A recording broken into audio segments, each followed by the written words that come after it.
amigos do canal Redemptoris Mater. Sejam muito bem-vindos.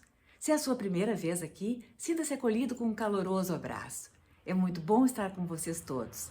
Convidamos a conhecerem as playlists do canal, pois todas as postagens são feitas com muito cuidado para os nossos visitantes e membros. E não se esqueçam de se inscrever e de clicar o seu joinha. Isso colaborará muito com o nosso canal e fará com que mais pessoas possam ser alcançadas por aqueles conteúdos que nós aqui divulgamos. Nesta nossa série, conversando com os padres da Igreja, aqueles homens da antiguidade, a quem devemos a fixação dos principais princípios doutrinadores da Igreja, do esclarecimento da doutrina dos apóstolos, enfim, de tudo aquilo que deu um solo, deu um fundamento para a fé da Igreja Católica, um destaque se dá àquele que foi o Papa Leão Magno. Leão recebeu a sagração episcopal em 29 de setembro de 440 e o seu pontificado foi um dos mais longos da história da antiguidade cristã. Foi um dos mais gloriosos.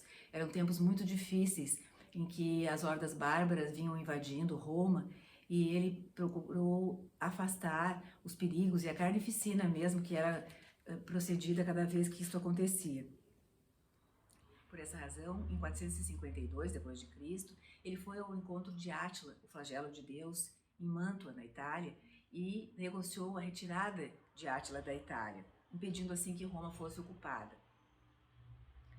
Na parte interna, relativamente à Igreja, ele se empenhou em salvaguardar a unidade, ele escreveu cartas, sermões, e aplicou toda a sua solicitude através das suas pregações, na organização da liturgia e na vida monástica. Por tudo que ele realizou, ele passou para a história como defensor da civilização ocidental. E ao lado de Gregório Magno, ele é considerado o maior papa da antiguidade cristã. Os seus sermões aplicavam-se às dificuldades teológicas do momento, da sua época, e todos aqueles que os ouviam eram convidados a crer e a converter-se.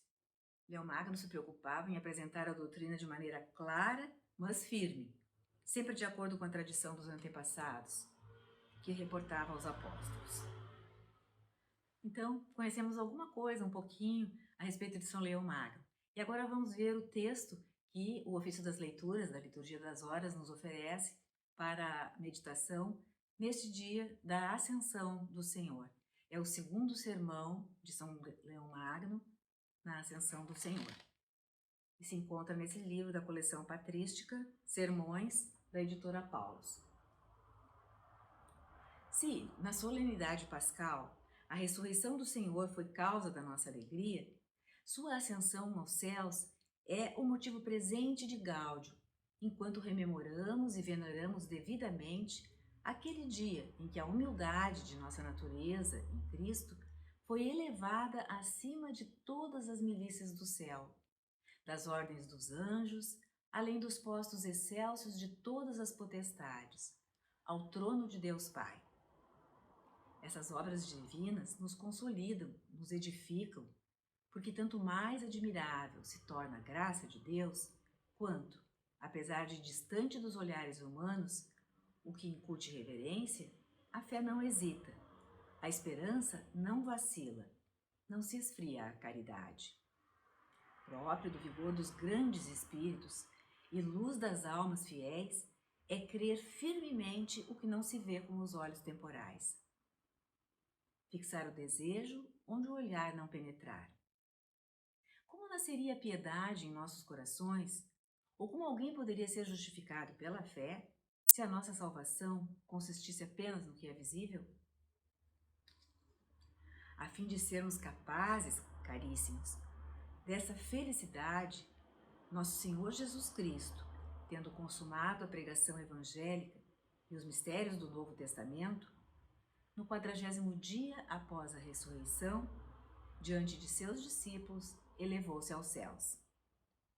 Pôs termo à sua presença corporal, havendo de permanecer à direita do Pai, até que decorram os tempos determinados por Deus para se propagarem os filhos da Igreja, e ele volte, a fim de julgar os vivos e os mortos, no mesmo corpo com o qual subiu. tudo o que havia de visível em nosso Redentor passou para os mistérios. Para tornar a fé melhor e mais firme, a visão sucedeu à doutrina, a cuja autoridade obedeceriam os corações dos fiéis, iluminados pelos raios vindos do alto. Nem vínculos, nem cárceres, nem exílios, nem fogo, nem dilaceramento das feras, nem suplícios requintados da crueldade dos perseguidores atemorizaram esta fé, aumentada pela ascensão do Senhor e fortificada pelo dom do Espírito Santo. Por ela, em todo o mundo, não só os homens, mas as mulheres, não somente os meninos, mas também as moças frágeis, combateram até a efusão do próprio sangue. Tal fé expulsou os demônios, curou as doenças, ressuscitou os mortos.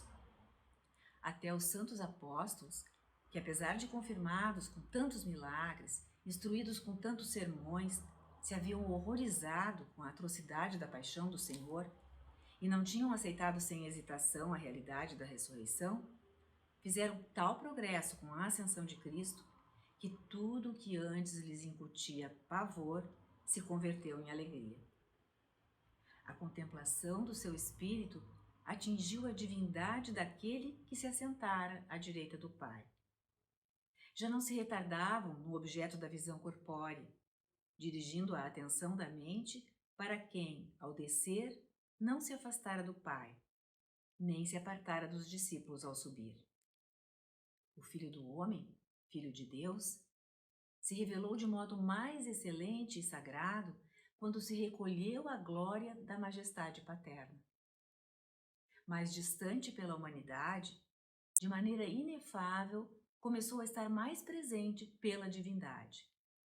Então, a fé, mais esclarecida, pelos passos do Espírito, foi acedendo ao Filho, igual ao Pai, sem necessitar tocar a substância corpórea de Cristo, pela qual ele é menor do que o Pai. Manteve a sua natureza, o corpo glorificado. A fé dos fiéis era convidada até onde podia atingir o unigênito igual ao Pai, não com as mãos corporais, mas com o entendimento espiritual. Quando os olhos dos discípulos, cheios de admiração e atenção, se erguiam e acompanhavam o Senhor que subiu aos céus, apareceram diante deles 2 anjos, fulgurantes na brancura admirável das vestes, que disseram: Homens galileus, por que estáis a olhar para o céu? Esse Jesus, que do meio de vós foi elevado para o céu, assim há de vir, da mesma maneira que o vistes ir para o céu. Tais palavras davam a conhecer a todos os filhos da Igreja a necessidade de crerem que Jesus Cristo há de voltar visivelmente no mesmo corpo com o qual subiu. Não podem duvidar de que tudo está sujeito àquele a quem desde o seu nascimento corporal os anjos prestaram serviço. Exultemos, portanto, caríssimos, com alegria espiritual e jubilosos junto de Deus, com as próprias ações de graças. Exultemos, portanto, caríssimos, com júbilo espiritual e alegrando-nos junto de Deus com adequadas ações de graças, levantemos os desimpedidos olhos de nossos corações às alturas onde Cristo se encontra. Os fiéis atravessem os tempos, reconhecendo-se como peregrinos no vale deste mundo. Nada é mais forte, caríssimos, contra os dolos do diabo do que a benignidade da misericórdia e as larguezas da caridade, pelas quais se evita ou se vence todo o pecado. Pelo caminho da caridade, por onde desceu Cristo até nós, possamos subir até Ele, ao qual, com Deus Pai e o Espírito Santo, honra e glória nos séculos dos séculos. Amém.